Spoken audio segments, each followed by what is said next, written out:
Is there a problem of voter fraud in this country? I don't think we can say definitively whether there is or is not until we have better processes. We've had hundreds of analyses. We've had the Heritage Foundation study that found 1,650 cases out of 2 billion votes counted.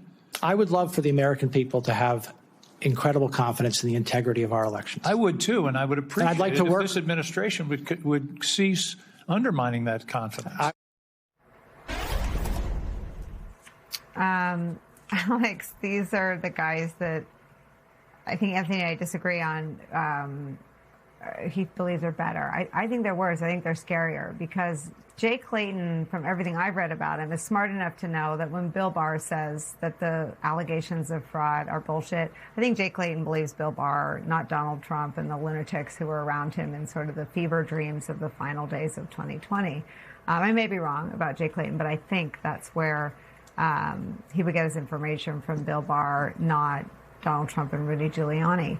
To me, someone who's humiliated themselves by not being able to formulate the word WON1 in testimony before the Senate, before senators, is more dangerous. Because once you've been humiliated, once you've given up your pride and your ability to be, you know, sort of accepted in normal public society as someone who's brave enough and strong enough and manly enough to tell the truth, there's nothing you wouldn't do. You've already sacrificed so much.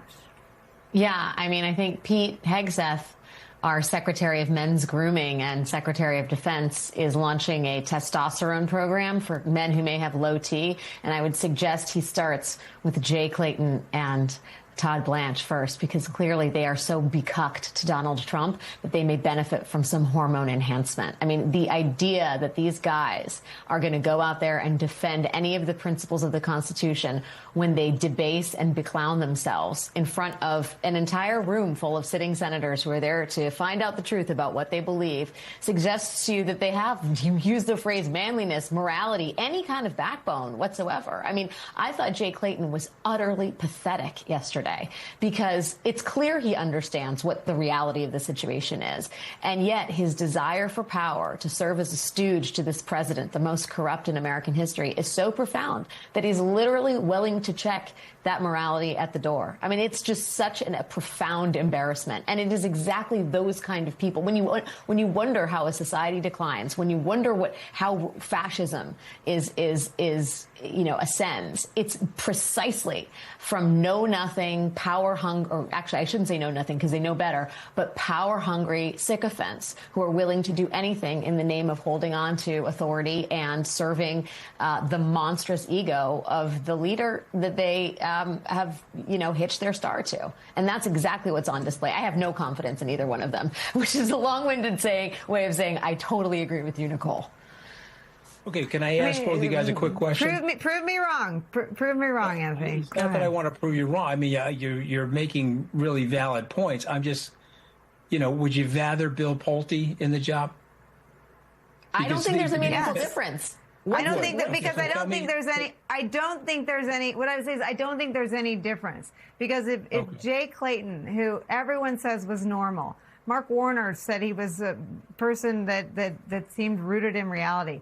The person, J.D. Vance, scares me more than Pete Hegseth. J.D. Vance called Donald Trump, quote, America's Hitler, and then has gone on to do whatever Trump has asked him to do. The people who contort themselves and humiliate themselves seem to be the people that Trump enjoys continuing to humiliate. Mm-hmm. So I think someone who's already I don't know what Bill Pulte was before he was the housing guy, but I'm guessing he wasn't a stand-up person like it sounds like Jay Clayton might have been. So I'm more afraid of the person who sacrificed his integrity.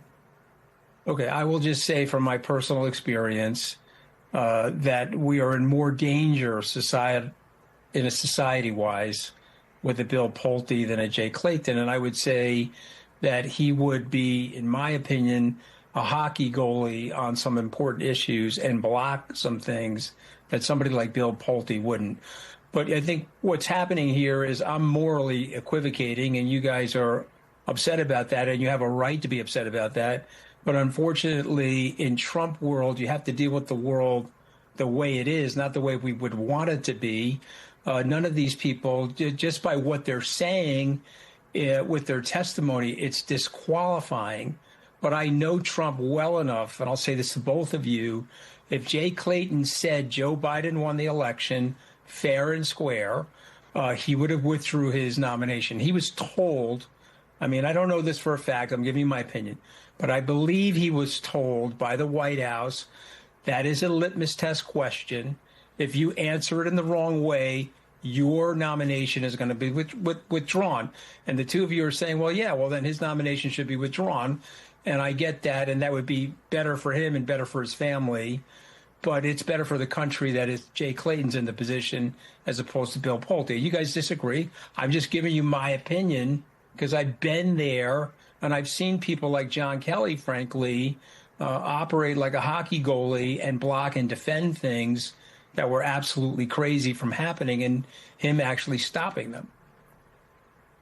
Well, I would say that Jay Clayton is no John Kelly, and John Kelly would never have a hard time before the Senate saying that Joe Biden won the 2020 election. And I would take that to the bank. I think you would too. Okay. Well, we're going to end up with more Bill Pulte's then, guys, and that's going to be a problem for us. Well, no one's listening to me. I mean, nobody in the White House personnel office is calling me and looking for my advice. This is from, you were on the inside, but I do not think that there's a direct line from John Kelly to Jay Clayton. I think one man has honor and stood in the breach and prevented probably horrific things from happening. And based on his conduct yesterday, if he's afraid of failing a litmus test, I mean, that's like if the litmus test was you can't say up is up, would he have said that up was down?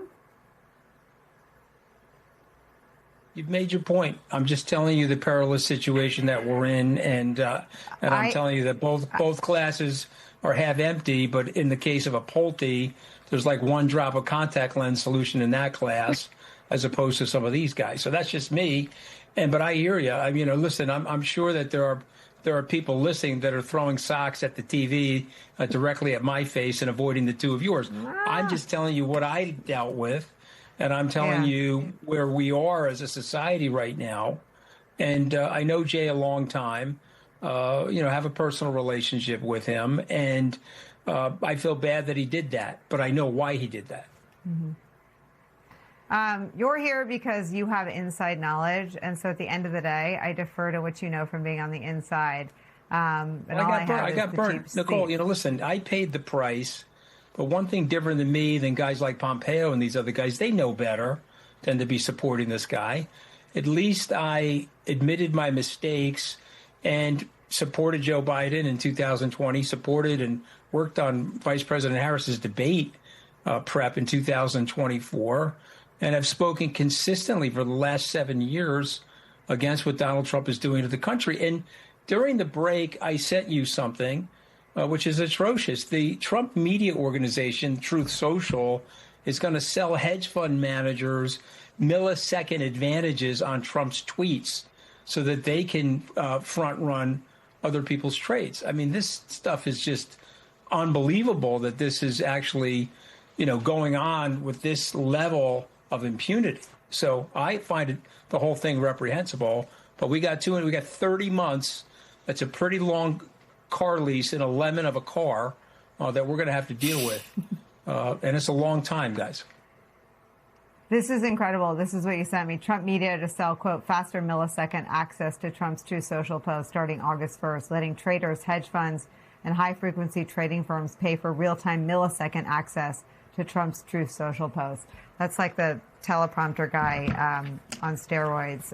No, we're going to legalize the teleprompter guy. We're going to give you the information. Yeah. So this way it's out there so that you don't have a teleprompter guy problem. Yeah. Anthony, we can disagree sometimes. We love you and we need you. We need your insights. Hey, look, the feeling's mutual. I love coming on. I love coming on the show. Alex, thank you for inviting me on your podcast. I appreciate it. You're welcome. Next time we'll figure out what's wrong with the Mets. Anthony Scaramucci. You're going to need a 24-hour news cycle for that. I mean, and we're going to need a couch. We're going to need a couch for that. My most delusional friends are the ones that think that like the after the All-Star break things are going to change. I'm with them. Hope springs eternal.